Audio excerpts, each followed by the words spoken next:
আসসালামু আলাইকুম বন্ধুরা, আপনাদের সকলকে স্বাগতম আমাদের অ্যাস্ট্রোলজিক্যাল চ্যানেল সাকি অ্যাস্ট্রোলজার।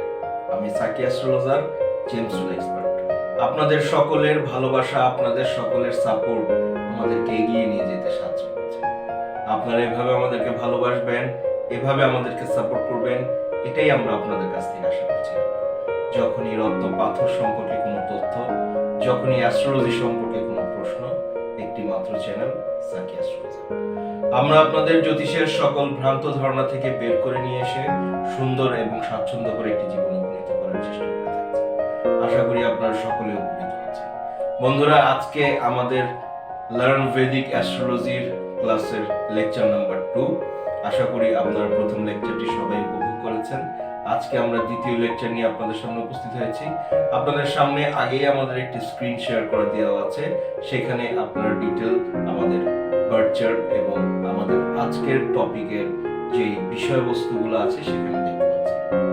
আজকে আমরা আপনাদের সাথে আলোচনা করব বন্ধুরা, আমাদেরকে বার্থ চার্টের 12টি রাশি এবং কোন রাশির গ্রহ কোন ঘরে অবস্থান করে থাকে, ওন সাইন, কোন জায়গাতে গ্রহগুলি উচ্চস্থ হয়ে থাকে, এক্সল্টেড হয়ে থাকে এবং কোন স্থানে নিচস্থ হয়ে থাকে, ডেবিলিটেটেড হয়ে থাকে, সে ব্যাপারেই আজকে আমাদের বেসিক ধারণাগুলো আমরা। আপনারা এই লেকচারটি অবশ্যই মন দিয়ে অনুশীলন করবেন। আশা করি আপনাদের বেসিক ফান্ডামেন্টালের প্রথমেই এই জিনিসটি খুবই দুর্দান্তভাবে আপনাদের প্রয়োজন হয়ে থাকে। আপনারা দেখতে পাচ্ছেন বন্ধুরা, আমরা আমাদের স্ক্রিনে একটি সাইন, একটি প্ল্যানেট, ওন সাইন, এক্সল্টেড এবং ডেবিলিটেটেড যে ছক দিয়েছি সেই ছকগুলো আপনারা দেখতে পাচ্ছেন। আমাদের পাশেই রয়েছে আরেকটি আমাদের কালপুরুষ বার্থ চার্ট, যেটাকে আমরা বার্থ চার্ট বিশ্লেষণ করে থাকি। 12টি ঘর এবং 12টি ঘরের 12টি রাশি রয়েছে। রাশিগুলো সম্পর্কে আমাদেরকে প্রথমেই জানতে হবে। এই 12টি ঘরের মধ্যে শুরু হয়ে থাকবে 1 number, 2 number, 3 number, 4 number, 5 number, 6 number, 7 number, 8 number, 9 number, 10 number, 11 number এবং 12 নাম্বার।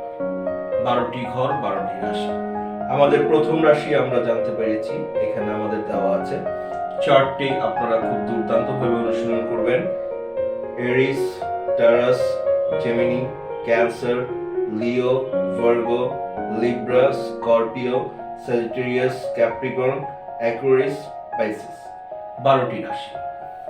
12টি রাশি অবশ্যই আমি আপনাদেরকে ইংলিশে দেওয়ার চেষ্টা করেছি, কারণ আমাদেরকে যখনই আপনি কোনো অ্যাস্ট্রোলজিক্যাল বুকস কিনতে যাবেন অবশ্যই তা ইংলিশে কনভার্টেড থাকবে, অবশ্যই তা সাহিত্যিক থাকবে এবং সাহিত্যিক ওয়ার্ড থাকবে অথবা ইংলিশে কনভার্ট করা থাকবে। তাতে আমাদের ইংলিশে কনভার্ট করা যেই বুকসগুলো পাবেন সেখান থেকে আপনি অনেক কিছু জানতে পারবেন। তাই আমি ইংলিশেই আপনাদেরকে ফ্রেমটা শেয়ার করছি, বাংলাও আমি আপনাদেরকে বলছি। এরিস যেই ঘরটি রয়েছে, আমরা এরিস রাশি যেটাকে আমরা বলে থাকি সেটাকে আমরা মেষ রাশি বলে থাকি। মেষ রাশি। আমরা টারাস যেই রাশিটি বলে থাকি সেটাকে আমরা বৃষ রাশি বলে থাকি। আমরা জেমিনি যেই রাশিটি বলে থাকি সেটিকে আমরা মিথুন রাশি বলে থাকি। আমরা ক্যান্সার যে রাশিটি বলে থাকি সেটাকে আমরা কর্কট রাশি বলে থাকি। আমরা লিও যে রাশিটি বলে থাকি সেটাকে আমরা সিংহ রাশি বলে থাকি। আমরা ভার্গো যে রাশি বলে থাকি সেটাকে আমরা কন্যা রাশি বলে থাকি। লিব্রা তুলা রাশি বলে থাকি। স্করপিও বৃশ্চিক রাশি বলে থাকি। স্যাজিটেরিয়াস ধনু রাশি বলে থাকি। ক্যাপ্রিকর্ন মকর রাশি বলে থাকি। অ্যাকুয়ারিয়াস কুম্ভ রাশি বলে থাকি এবং পাইসিস মীন রাশি বলে থাকি। 12টি রাশি, 12টি ঘর আপনাদেরকে ছকের মাধ্যমে আমি বোঝানোর চেষ্টা করেছি। আশা করি আপনাদের ক্লিয়ার হয়েছে। এরপর আসি প্ল্যানেটারি কনভেনশন।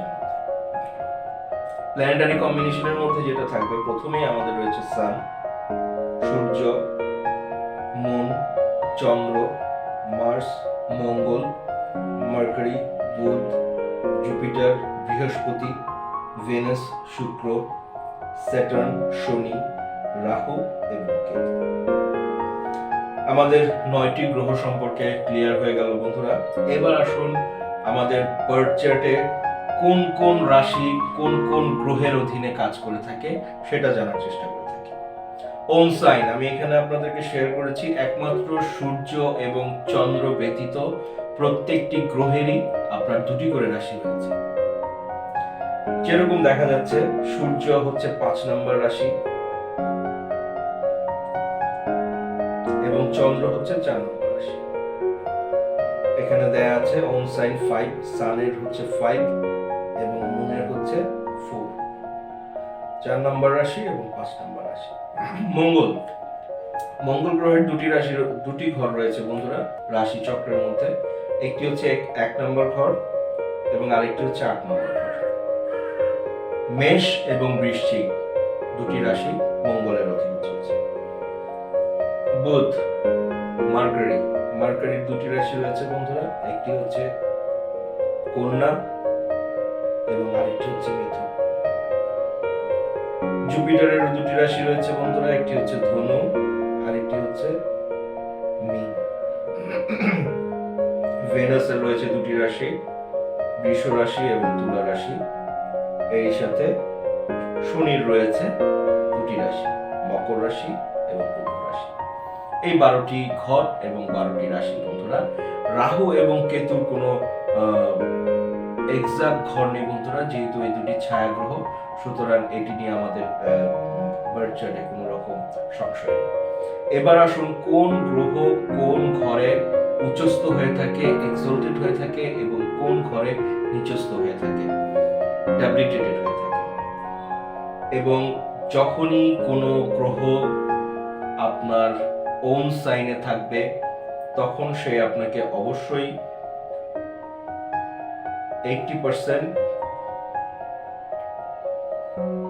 আমি একটু নিচে শেয়ার করি। অবশ্যই যদি কোনো গ্রহ ওন সাইনে থাকবে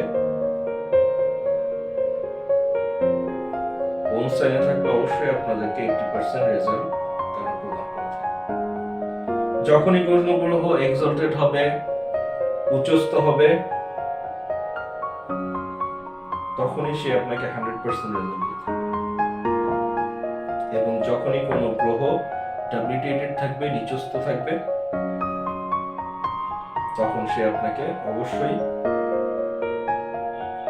100% নিচস্থ ফল দেবে।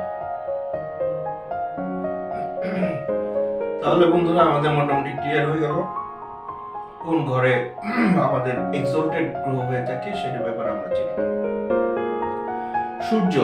সূর্য এক্সলটেড হয়ে থাকে 1 নম্বর ঘরে মেষ রাশিতে এবং নিচস্থ হয়ে থাকে তুলা রাশিতে।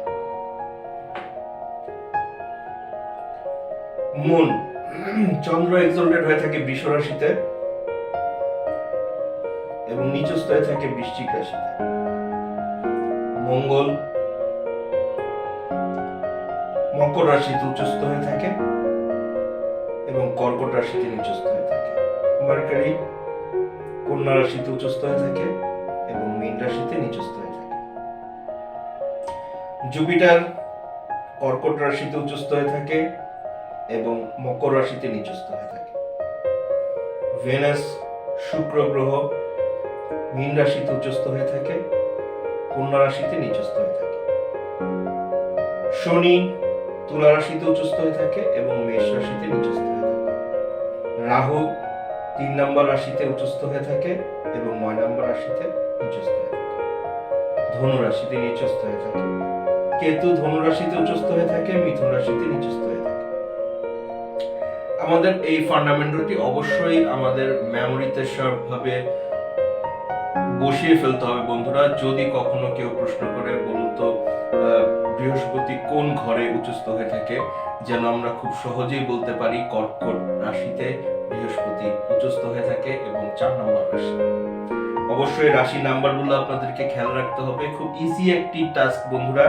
আপনারা খেয়াল করে দেখুন, যেই ঘরে রাশিটি উচ্চস্থ, একটি গ্রহ উচ্চস্থ হয়ে যাচ্ছে, তার ঠিক অপোজিট ঘরে সেই রাশি গ্রহটি নিচস্থ হয়ে যাচ্ছে। মানে আপনাকে 180 ডিগ্রি যদি আপনি মনে রাখতে পারেন, যেই ঘরে যে দেখা যাচ্ছে সূর্য মেষ রাশিতে উচ্চস্থ হচ্ছে,